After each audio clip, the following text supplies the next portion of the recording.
नमस्कार, हेलो मरीनाइन। मेरा सवाल है में आप सभी का स्वागत है। मैं हूं विपुल सिंह। शाम को 4 बजे हम बात करते हैं पर्सनल फाइनेंस से जुड़े हुए मुद्दे को लेकर के, और हर रोज़ अलग अलग विषय पे हम बातचीत करते हैं। और आज एक विशेष तौर पे हम बातचीत करने जा रहे हैं, और वो कहीं ना कहीं सपना हम सबके दिलों में सुजोया हुआ है। वो है अपने घर का, और घर लेने के लिए होम लोन किस तरीके से लिया जाए, इस बात को लेकर के। जी हाँ, बैंकों के होम लोन की ब्याज दरें पहले से ही डबल डिजिट के स्तर पर बनी हुई हैं। आरबीआई ने मौद्रिक नीति की समीक्षा में प्रमुख नीतिगत दरों में कोई बदलाव नहीं किया है। केंद्रीय बैंक ने आशंका जताई है कि देश में पॉलिसी दरें ऊपरी स्तर पर लंबे समय तक बनी रह सकती हैं, यानी रेपो रेट में जल्द कटौती की कोई उम्मीद नहीं है। जाहिर है, ईएमआई का बोझ अभी फिलहाल जल्द कम नहीं होगा। हालांकि आरबीआई ग्राहकों को फिक्स से फ्लोटिंग लोन का विकल्प चुनने की अनुमति देने की तैयारी कर रहा है।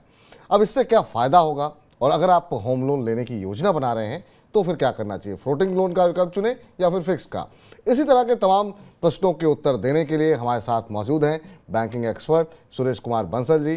बंसल जी, बहुत बहुत आभार, अभिनंदन, स्वागत सर आपका, अपना महत्वपूर्ण समय निकालने के लिए और हमारे इस कार्यक्रम में शामिल होने के लिए। सर, सुन पा रहे हैं सर आप मुझे?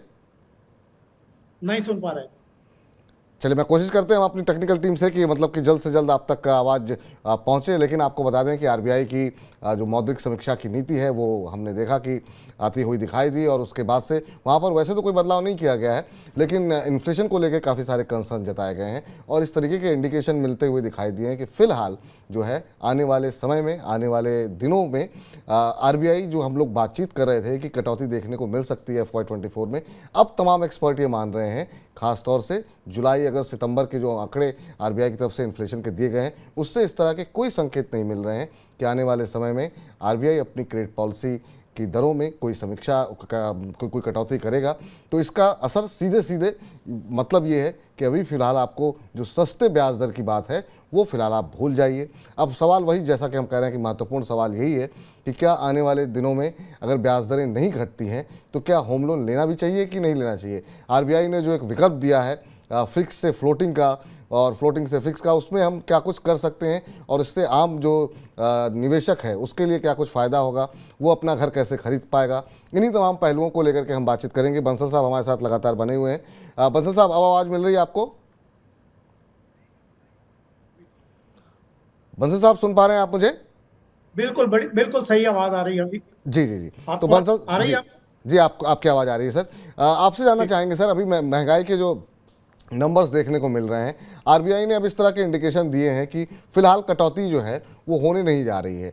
तो ऐसे में अगर होम लोन लेने की कोई सोच रहा है सर, तो फिर क्या करना चाहिए? क्या इस समय होम लोन लेना चाहिए, नहीं लेना चाहिए? ब्याज दरों को लेकर के बहुत सारे लोग कंसर्न रहते हैं। अब डबल डिजिट में चल रही है ब्याज दरें, आप क्या कुछ कहना चाहेंगे सर इस पर? नमस्कार जी। देखिए, अगर आप लोगों ने देखा होगा कि जब किसी ने खरीदना है, कोई भी मकान प्रॉपर्टी खरीदनी है, तो वो तो उसने तय कर लिया है कि वो खरीदनी है। पर खरीदते समय दो तीन चीजों का ध्यान रखना होगा इस समय। एक तो ब्याज दर अवश्य, जो इस समय काफी ऊंचे स्तर पर है, और आने वाले समय में भी इसका कोई जल्दी से कम होने का आसार नहीं है। दूसरा, इसमें आप कितनी किस्त चुका सकते हैं आपकी वर्तमान आय के मुताबिक, ये आपको देखना होगा। और तीसरा ये देखना होगा कि अलग अलग बैंकों के क्या क्या ब्याज दर हैं, और क्या क्या उनकी इनिशियल एक्सपेंडिचर, जो उसके चार्जेस होते हैं जिसमें प्रोसेसिंग फी वगैरह होती है, वो क्या है। इन चीज़ों में आपको पूरी तरह से कैलकुलेशन करके ही आगे बढ़ना चाहिए। जी सर, अभी जो आरबीआई की तरफ से आउटलुक है, या जो स्थिति इस समय देखने को मिल रही है, इसमें किस तरह की हम जो टाइम टेन्योर अगर चुनना हो तो किस तरह का चुनना चाहिए? क्या काफ़ी लंबी अवधि का चुनना चाहिए, या फिर होम लोन छोटी अवधि का विकल्प चुनें? ऑप्शन चुनते समय किन बातों का ध्यान रखना चाहिए जिससे बोझ जो है वो बढ़ती ब्याज दरों का थोड़ा कम देखने को मिले सामान्य व्यक्ति पर? देखिए, जहां तक ब्याज दरों का सवाल है, ये कोई ऐसा सिस्टम नहीं है कि आज आपको पता लगे कि आज के 10 साल बाद क्या ब्याज दर होगी। लेकिन आप आज के ट्रेंड के मुताबिक कैलकुलेशन करनी होगी, समझना होगा कि हमें कितनी अवधि के लिए जो है ऋण लेना चाहिए। जी मैं ये सजेस्ट करूंगा कि एक तो अपनी जो बैलेंस सर्विस है, अगर नौकरी पेशा आदमी है तो वो कितनी है, उसके मुताबिक उसमें जो अवधि का चयन करना चाहिए। और दूसरा, अगर आपकी आय इतनी है कि आप किश्त ज्यादा चुका सकते हैं तो आपको अवधि कम ही चुननी चाहिए, क्योंकि बहुत लंबी अवधि के लिए आपका ब्याज का बोझ जो है वो बहुत बढ़ जाता है। और वो कई बार ऐसी सिचुएशन आती है कि आने वाले समय में आप उतनी किश्त नहीं चुका पाते, तो आपको फिर जो उस बोझ को सहन करना बड़ा मुश्किल होता है। तो ज्यादा से ज्यादा ये ध्यान रखना चाहिए कि कम अवधि का ही लोन लें तो ज्यादा अच्छा है। जी। अच्छा सर, ज़्यादातर जो होम लोन लेने वाले लोग होते हैं उनकी उम्र सामान्य तौर पर वो 35, 37, 38 या 30 से 40 के बीच के ज़्यादातर लोग होते हैं। उनके लिए सर एक तो दो तरफा दबाव होता है, एक तरफ घर के भी खर्चे उस समय बढ़ रहे होते हैं और ये भी रहता है कि अगर बहुत लेट लेंगे घर तो फिर आगे चल करके समस्या हो जाएगी।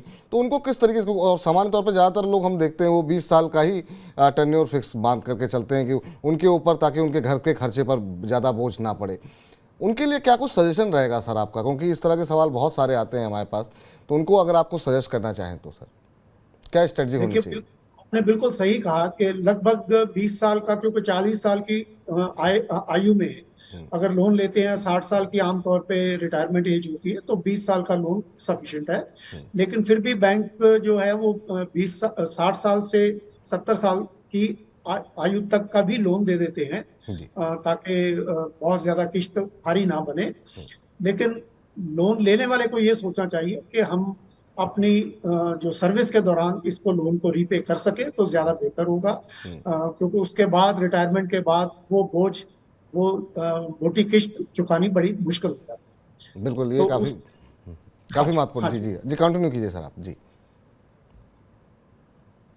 हाँ। तो जो मैं कह रहा था कि 20 साल की जो रीपेमेंट पीरियड है वो काफी होता है, और 20 साल में अगर आप उसके ऊपर ब्याज का बोझ देखें तो बहुत ज्यादा होता है। और बिल्कुल। जैसे मैंने पहले भी कहा कि आने वाले 10-20 साल में ब्याज की दरें क्या होगी, कम होंगी या ज्यादा होंगी, एस्टिमेट आज के दौर में नहीं किया जा सकता। ये हर 5, 7, 10 साल के बाद ऐसी सिचुएशन आती है कि जब ब्याज दरें ऊंचे नीचे होती हैं। इस समय पिछले 1 साल 1.5 साल में देखा होगा तो ब्याज दरें जो है वो लगभग 2.5% आरबीआई ने बढ़ाई हैं, और 2.5% के अगेंस्ट बैंकों ने उसको 2.5 से भी ज्यादा प्रतिशत बढ़ाया है।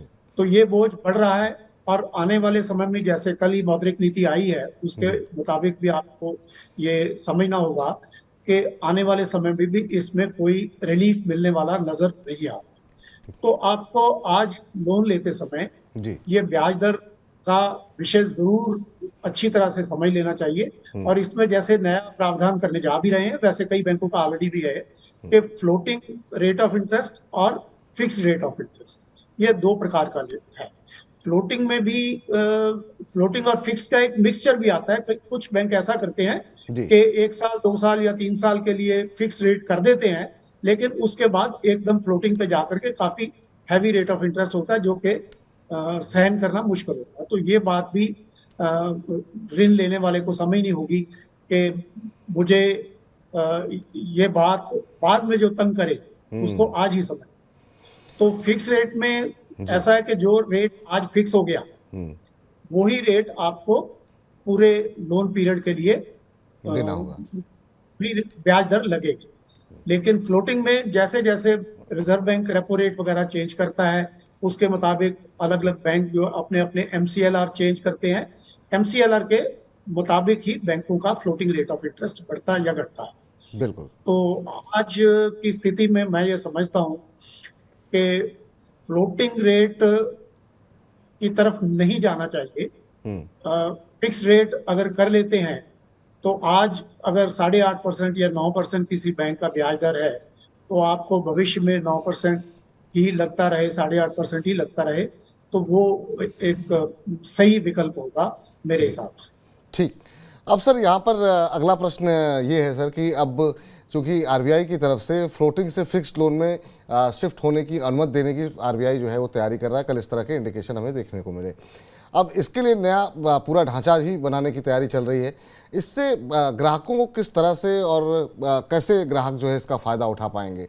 क्योंकि अगर ऐसी सुविधा मिल जाती है कि बीच में भी आप चेंज करा सकते हैं फ्लोटिंग से फिक्स की तरफ, तो बड़ी राहत मिल जाएगी। आप कैसे देख रहे हैं इस नए कदम को?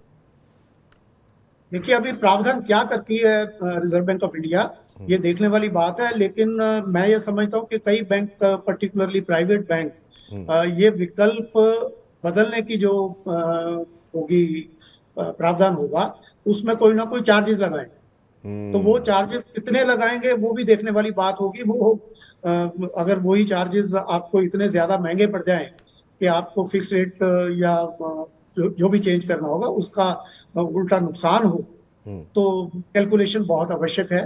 ये उस समय नीति आने के बाद ही अब इसको सोच सकते ठीक। हैं। वरना वरना वही बात है कि आपको चयन करना होगा। इस समय के मुताबिक तो मैं समझता हूँ कि फिक्स रेट आपको सही रहेगा। और ये भी प्रावधान संभव है कि आज आप फिक्स रेट पे लोन लेने की या आप स्विच ओवर करने की बात करते हैं, लेकिन भविष्य में भी इसका प्रावधान आ जाए कि भविष्य में भी इसको चेंज कर सकते हैं। तो वो भी आपको एक विकल्प देखना होगा कि अगर रेट ऑफ इंटरेस्ट कोई कम होने का ऐसा सिचुएशन आ जाती है, जी। तो आप आपके फिक्स रेट को जो फ्लोटिंग रेट में कन्वर्ट करवाने के लिए आपको सोचना ही होगा। जी। अब सर मुझे एक सिंपल सा सवाल ये था कि बहुत सारे एक बड़ा वर्ग ऐसा होता है जो बहुत ज़्यादा जानकारी की कमी होती है। तो अब ये तो तय कर लिया कि मुझे लोन लेना है, ये पता लग गया कि अच्छा इतना ब्याज लगेगा, इतनी ईएमआई आपकी बनेगी, लेकिन ये नहीं पता होता कि वो कौन से उस पे जा रहे हैं, लोन पे, फिक्स पे जा रहे हैं या फिर वो फ्लोटिंग पे जा रहे हैं। तो उसके लिए किस तरह की जानकारी होनी चाहिए, खासतौर से जो व्यक्ति लोन ले रहा है? क्योंकि आज हमको पता है कि चलिए ठीक है इतनी ईएमआई होगी, कल को उसमें क्या कुछ बदलाव होंगे ये नहीं पता होता है। और काफ़ी लोग मौजूदा स्थिति को ही अगले 10-15 साल के लिए इतनी ईएमआई कटेगी हमारी, ये मान के चलते हैं। तो उनको किस किस चीज़ों का ध्यान रखना चाहिए? और किसी आम आदमी के लिए, मध्यम वर्ग में, फ्लोटिंग सही रहता है रेट या फिर फिक्स सही रहता है? देखो, जब भी किसी ने ऋण लेना है, तो ये जैसे मैंने पहले भी बताया कि ये चीज का पूरा जो है एनालिसिस हर ऋणी को करना होगा कि उसको फिक्स्ड रेट ऑफ इंटरेस्ट में फायदा है या फ्लोटिंग रेट ऑफ इंटरेस्ट में बेनिफिट है। दूसरा, उसको ये भी देखना होगा कि उसको चार्जेस आज क्या लगेंगे, और भविष्य में भी कई बैंक इतने चार्जेस लगाते हैं जिसमें आपको इवन जो टाइटल डीड्स मॉर्टगेज करने के चार्जेस लगते हैं। इंश्योरेंस प्रीमियम, आपकी लाइफ इंश्योरेंस करवाने के लिए आपको मजबूर किया जाता है कि आपने ऋण लिया है तो आपको लाइफ इंश्योरेंस भी करवानी पड़ेगी, ताकि कल को किसी अनहोनी होने के एवज में बैंक को ऋण जो है उसकी रिकवरी में कोई ज्यादा डिफिकल्टी ना हो। और भी बहुत सारे ऐसे चार्जेस हैं, लीगल चार्जेस हैं, रिकवरी चार्जेस जो है जो लगाते हैं। तो ये सारी चीजें बैंक के साथ में जहां से भी लोन लेना है, ये पूरी तरह से सोच लेनी चाहिए, समझ लेनी चाहिए। और मैं तो ये भी कहूंगा कि जो डॉक्यूमेंटेशन आप करते हैं, वो डॉक्यूमेंट्स की जो फोटो कॉपीज भी आपको लेकर के रखनी पड़ेंगी, सैंक्शन की कॉपी भी आपको लेकर के रखनी होगी, ताकि आप आगे आने वाले समय में भी ये सोच सकें, देख सकें कि बैंक इसमें कोई ज्यादती तो आपके साथ में नहीं कर रहा। जो चार्जेस, जो रेट ऑफ इंटरेस्ट वगैरह आपको लिख करके दिया है, उसमें कोई अपनी मर्जी से बदलाव तो नहीं कर रहा। ये तमाम चीज़ें हैं जिसका आप लोगों को ध्यान रखना चाहिए। सर एक सवाल और यहाँ पर महत्वपूर्ण है, और वो ये है कि अभी तक हम जनरली देखते थे कि जब ब्याज दरें, इंटरेस्ट रेट बढ़ती थी तो आमतौर पर जो लोन का टेन्योर होता था उसको बढ़ा दिया जाता था। लेकिन अब कल जो है आरबीआई गवर्नर ने कहा है कि लोन का टेन्योर या फिर ईएमआई की राशि ये बढ़ाने से पहले ग्राहकों के साथ संवाद करना बेहद ज़रूरी है, और इसके बाद ही ये फैसला लें कि मतलब जो है वो आगे आप क्या कुछ, वो ये ग्राहकों की चॉइस होगी। अब आप इसको किस तरीके से देख रहे हैं, और क्या वाकई में जो कंज्यूमर है उसको इसका लाभ मिल पाएगा? बिल्कुल सही आपने कहा। पिछले 1-1.5 साल में ऐसी बहुत सी जो है सिचुएशंस कस्टमर से मिली हैं, कंप्लेंट्स मिली हैं बैंकों को, कि बैंकों ने अपनी मर्जी से किस्त ना बढ़ा करके टेन्योर बढ़ा दी। उससे टेन्योर बढ़ाने से जो इंटरेस्ट का बर्डन कस्टमर के ऊपर बढ़ गया, और कस्टमर को इसके बारे में कोई जानकारी भी नहीं। तो बैंकों को ये हिदायत दी जा रही है अभी कल की मौद्रिक नीति के मुताबिक कि बैंक जो भी करें, किस्त बढ़ानी है तो, टेन्योर बढ़ाना है तो वो कस्टमर के साथ में विचार विमर्श करने के बाद, उसकी सहमति के बाद, लिखित सहमति के बाद ही ऐसा कर सकेंगे। अपनी मर्जी से टेन्योर बढ़ा दिया और या जो उसकी इंस्टॉलमेंट बढ़ा दी था, वो जो पे नहीं कर सकता उससे अकाउंट इरेगुलर हो जाए, एनपीए हो जाए, फिर उसके चार्जेस बढ़ जाए। तो ये जो भी करना है वो कस्टमर की सहमति से ही करना होगा बैंक को। सर, आरबीआई की ओर से लोन से जुड़े जितने मामले हैं उसमें तमाम सारे अब बदलाव, तमाम सारे चेंजेस किए जा रहे हैं।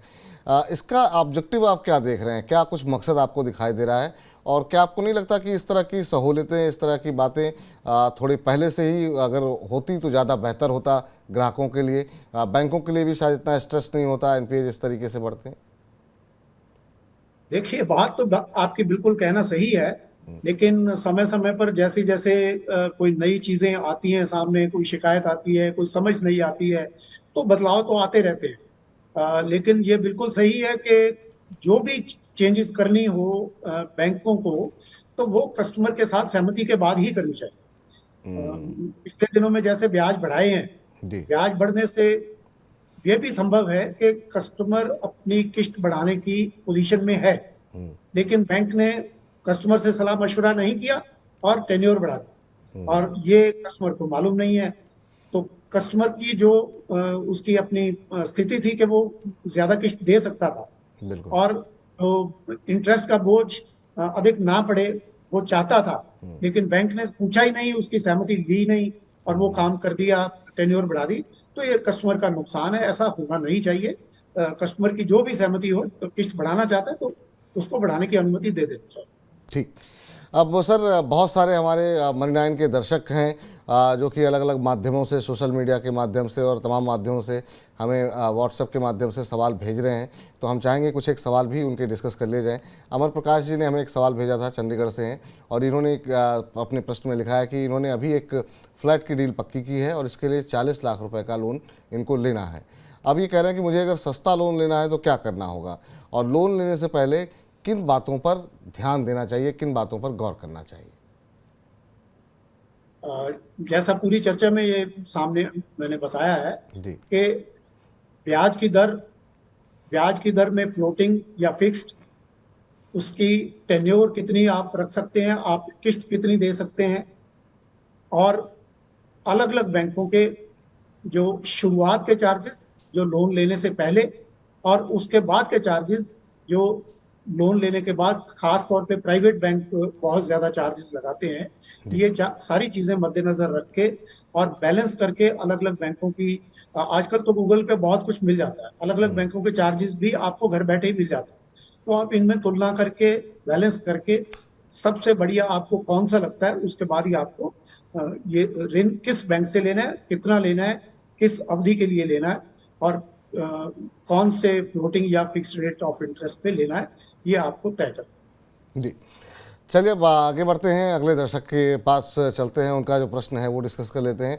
प्रेम शंकर राय जी हैं फरीदाबाद हरियाणा से। अब ये कह रहे हैं कि इन्होंने 40 साल की उम्र में 20 साल का एक होम लोन लिया हुआ था और ब्याज दरें बढ़ने से लोन की अवधि अब 26 साल हो गई है।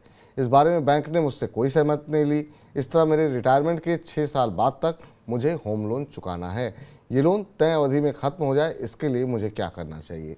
ये बहुत ही जेन्युइन सवाल है सर, कि अगर बैंक ने बिना किसी सहमति के 6 साल बढ़ा दिए तो जो व्यक्ति की एक रिटायरमेंट के बाद की जो अपनी प्लानिंग थी, वो पूरी प्लानिंग गड़बड़ा जाती है। घर के अपने खर्चे होते हैं, आय के सीमित साधन हो जाते हैं, और ऊपर से एक खर्चा बड़ा जो है, अगर होम लोन ईएमआई का जा रहा हो तो फिर कितना मुश्किल से मानते हैं और क्या कर सकते हैं इसमें?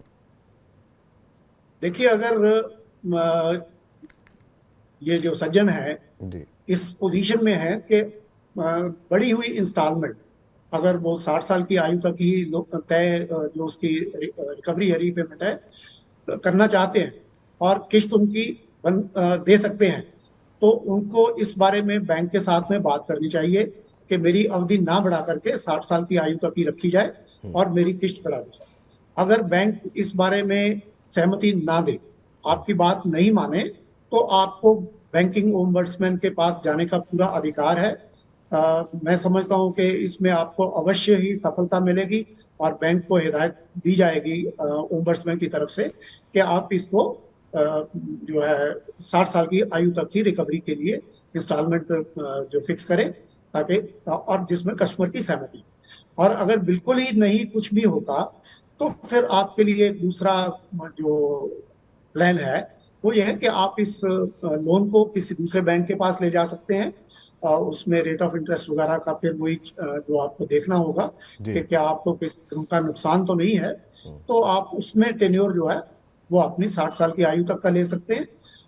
एक चीज का अवश्य ध्यान रखें कि जो एग्जिस्टिंग बैंकर है वो कहीं आपको आपसे इस शिफ्टिंग ऑफ बैंक के लिए कोई जी। प्री पेमेंट चार्जेस तो नहीं ले रहा, और ले रहा है तो कितने लेगा, क्या वो आपको फायदेमंद रहेगा या नहीं रहेगा, इस बात का ध्यान भी अवश्य रखें। ठीक। इस बीच अब राकेश परमार जी ने भी एक प्रश्न भेजा है जयपुर राजस्थान से, और ये कह रहे हैं कि मेरा आईसीआईसीआई बैंक से होम लोन चल रहा है, अभी 10 साल का लोन बाकी है। अब मेरे पास पैसे की व्यवस्था है, लोन जल्दी ख़त्म करने के लिए मुझे पार्शियल पेमेंट करना चाहिए या फिर ईएमआई की राशि बढ़वानी चाहिए? ये एक अलग तरीके का सवाल है। कुछ लोगों के पास ऐसा होता है सर कि कभी कोई पुश्तैनी रकम आ गई, कभी कोई घर बिक गया, कहीं कोई ज़मीन बिक गई, तो लोग सोचते हैं अब चलो जितना लोन बचा हुआ है उसे निपटा दें। लेकिन ये कह रहे हैं कि अब थोड़ी सी इनकी लाइफस्टाइल बेहतर हुई है, शायद हो सकता है बेहतर नौकरी हो, तो ये जानना चाह रहे हैं कि इन्हें थोड़ा सा पहले समय अवधि घटानी चाहिए या ईएमआई को ही बढ़ा दें, ये विकल्प मिलता है क्या सर? देखिए, जो आपने पार्शियल पेमेंट या टोटल पेमेंट वाली बात कही है, जहां तक नेशनलाइज बैंक का तल्लक है, कोई ऐसा उसमें चार्जेस नहीं लेते हैं, बल्कि आपको प्री पेमेंट का जितनी भी जल्दी आप पेमेंट करते हैं उसमें आपको ब्याज की जो बचत होती है उसका बोझ कम होता है, वो बहुत फायदे में रहता है। लेकिन प्राइवेट बैंक्स इसमें पार्शियल पेमेंट या फुल पेमेंट के चार्जेस कुछ ना कुछ लगा लेते हैं, वो इसको प्री पेमेंट लगाते हैं। क्योंकि आप कई बार ऐसा भी होता है कि कोई दूसरा बैंक आपको कैश में डिसबर्समेंट कर देता है और आपको कैश ला करके या अपने अकाउंट से ट्रांसफर करके वो प्री पेमेंट कर देते हैं, तो प्राइवेट बैंक इसमें चार्जेस लगाते हैं। तो ये आपको देखना होगा कि आपको प्री पेमेंट में कितना इंटरेस्ट बेनिफिट होता है। 5 साल 7 साल आपने पहले पेमेंट कर दी तो उसका आपको भविष्य में जो इंटरेस्ट लगना था वो टोटल कैलकुलेशन करके कि क्या बेनिफिट मिलेगा, और जो प्री पेमेंट चार्जेस आपको लगा रहे हैं, पार्शियल पेमेंट चार्जेस लगा रहे हैं, वो कितना लगा रहे हैं, तो आपको ओवरऑल बेनिफिट है या नहीं है, या जी। फिर बैंक के साथ भी इसके बारे में कि ये चार्जेस ना लगाए जाए तो कम लगाए जाए, इसके बारे में भी बात करेंगे। ठीक। अगले दर्शक के पास जाएं सवाल पूछने, उससे पहले जरा अपने दर्शकों को बता दें कि आप भी इस कार्यक्रम का हिस्सा बन सकते हैं। होम लोन से जुड़ा कोई भी आपके मन में कोई आशंका हो, कोई दुविधा हो, होम लोन लेना चाह रहे हैं, होम लोन लिया हुआ है, आप अपनी ईएमआई सेटिस्फाइड नहीं, कोई भी होम लोन से जुड़ा हुआ आपको मन में कोई सवाल हो तो 9311121874 ये हमारा व्हाट्सएप नंबर है। आप होम लोन से जुड़ा कोई भी प्रश्न पूछ सकते हैं, सवाल थोड़े विस्तार से पूछिएगा, जो भी बातें आप जानकारी लेना चाह रहे हैं।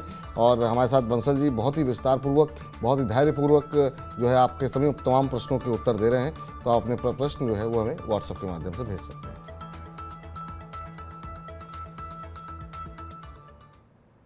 चलिए हरीश तिवारी जी का प्रश्न ले लेते हैं। रुड़की उत्तर प्रदेश से इन्होंने अपना प्रश्न भेजा है, और उन्होंने कहा था अभी मैंने एक फ्लैट खरीदने के लिए सौदा किया है, मौजूदा स्थिति में मुझे फिक्स्ड लोन लेना चाहिए या फिर फ्लोटिंग रेट पर, आगे ब्याज दरों का रुख कैसा रहने की उम्मीद है?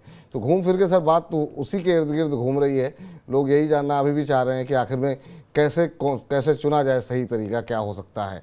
तो बताइए कुछ टैक्स बचाने का अगर कोई तरीका आपको लग रहा हो कि इस पर जो है ब्याज में कुछ पैसे बच सकते हो, तो अगर माफ़ कीजिएगा टैक्स करके ब्याज में कुछ पैसे बच सकते हो तो कैसे बचा सकते हैं? वो मैंने कहा, अभी देखिए कल मौद्रिक नीति का अनाउंसमेंट हुआ है। लेट अस वेट के एक्चुअल में नीति में क्या क्या प्रावधान रखे जाते हैं। जैसे मैंने बताया कि हो सकता है कि ये भी प्रावधान रखा जाए कि आज अब आपने फिक्स रेट पे लोन लिया और आने वाले समय में 5 साल 7 साल के बाद आप समझते हैं कि रेट ऑफ इंटरेस्ट कम हो गए हैं, फिक्स रेट से भी कम हो गए हैं, तो आप उसको कन्वर्जन करवा सकते हैं, और उसमें कोई चार्जेस बैंक लेगा या नहीं लेगा, ऐसी भी क्या नीति बनाई जाती है, तो आपको नीति का भी थोड़ा इंतजार करना चाहिए। आज की स्थिति के मुताबिक मैं समझता हूँ कि फिक्स रेट ऑफ इंटरेस्ट जो है वो आपके लिए फायदेमंद रहना चाहिए। आने वाले मैं नहीं समझता 1-2 साल में कहीं रेट में कोई कमी आने की कोई गुंजाइश है। ठीक है, आने वाले समय में 2 4 5 साल के बाद क्या होगा ये अभी किसी को नहीं पता, लेकिन अभी क्योंकि पिछले साल से 1.5 साल से रेट बढ़ने शुरू हुए हैं, पीक लेवल पे अभी तक नहीं आए हैं, और पीक लेवल पे आने के बाद कोई ऐसी स्थिति जो पास्ट के मुताबिक जी। ऐसा नहीं है कि एकदम वो है रेट ऑफ इंटरेस्ट गिर जाएंगे, तो आपको कम से कम 5 7 साल तो इन्हीं रेट ऑफ इंटरेस्ट के मुताबिक चल सकते हैं, तो आपको फिक्स रेट पे ही लोन के लिए सोचना चाहिए। ठीक। चलिए प्रियांशी कार्ला जी का प्रश्न ले लेते हैं। फोकल पॉइंट लुधियाना से हैं। उन्होंने कहा कि मैं घर खरीदने की प्लानिंग कर रही हूँ और इसके लिए होम लोन मुझे लेना है। मैं जानना ये चाहती हूँ कि लोन देने से पहले बैंक कौन कौन से चार्ज लेते हैं, क्या इन्हें किसी तरह से कम करवाया जा सकता है? अभी आप जिस बात का जिक्र कर रहे थे सर कि ये देख लीजिए कौन कौन से चार्जेस ले रहे हैं, या अगर ट्रांसफ़र कर रहे हैं तो कहाँ पे उसकी फ़ीस लग रही है कि नहीं लग रही है। आपसे जानना चाहेंगे कि वो कौन कौन से और कुछ मेजर होते हैं जो कि काम व्यक्ति जो अपना घर खरीदने जा रहा है उसे लोन लेने से पहले चेक कर लेने चाहिए। और देखिए, जिस समय हम बात कर रहे हैं, प्रियांशी जी बात कर रही हैं, तो आने वाला सीजन जो है वो फेस्टिवल सीजन है। तो आमतौर पे सभी बैंक फेस्टिवल सीजन में जो लोन लेते समय के चार्जेस हैं उनमें या तो कटौती कर देते हैं या इनको टोटली वेव भी कर देते हैं। जी। लेकिन चार्जेस जो होते हैं उसमें प्रोसेसिंग फी होती है, जो आमतौर पे जो नेशनलाइज्ड बैंक्स हैं उनकी 0.4% 0.5% ऑफ दी लोन अमाउंट होती है। प्राइवेट बैंकों की 1 से 2% तक भी जो है ये प्रोसेसिंग फी होती है।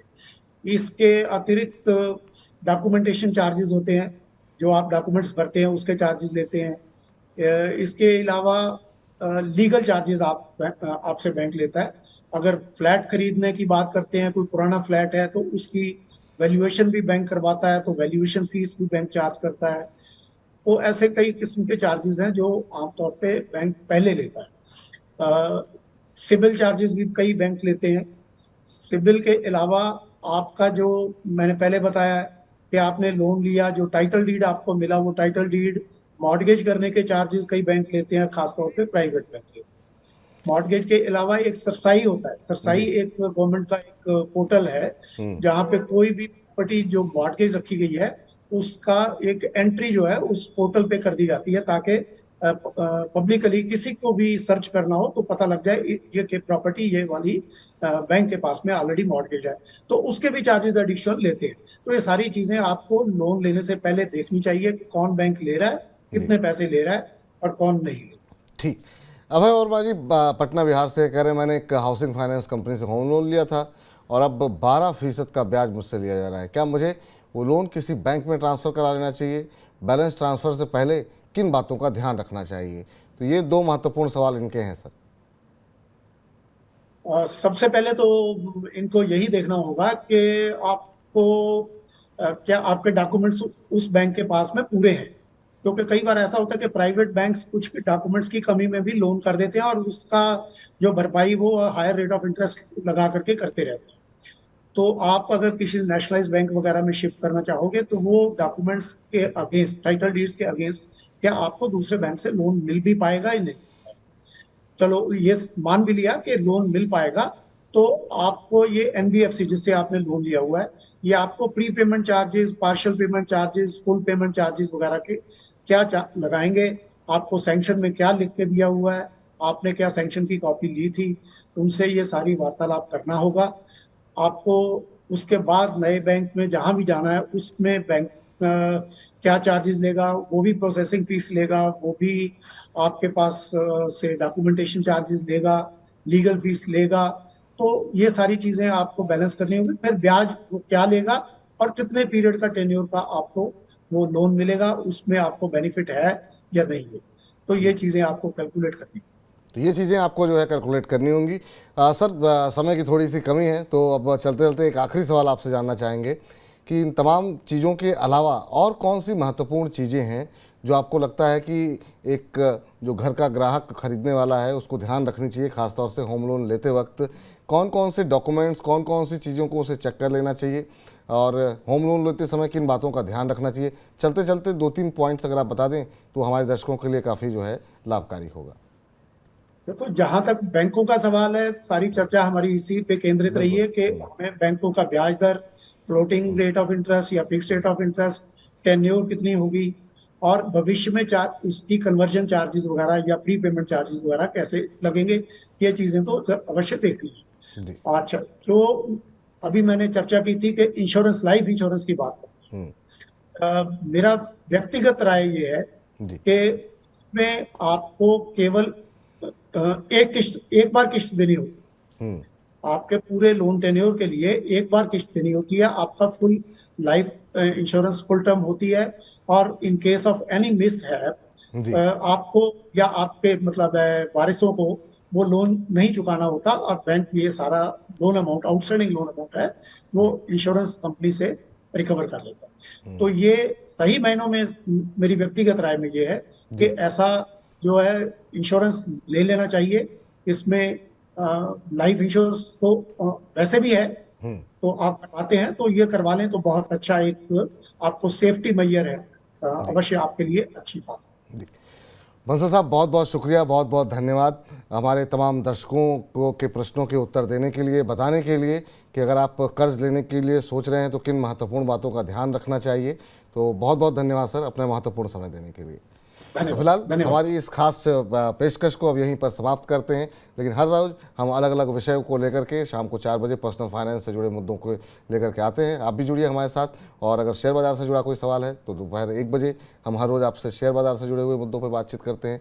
तो सब मनी ज्ञान के साथ लगातार बने रहिए, अपनी जेब का ख्याल रखिए। मुझे इजाज़त दीजिए, नमस्कार।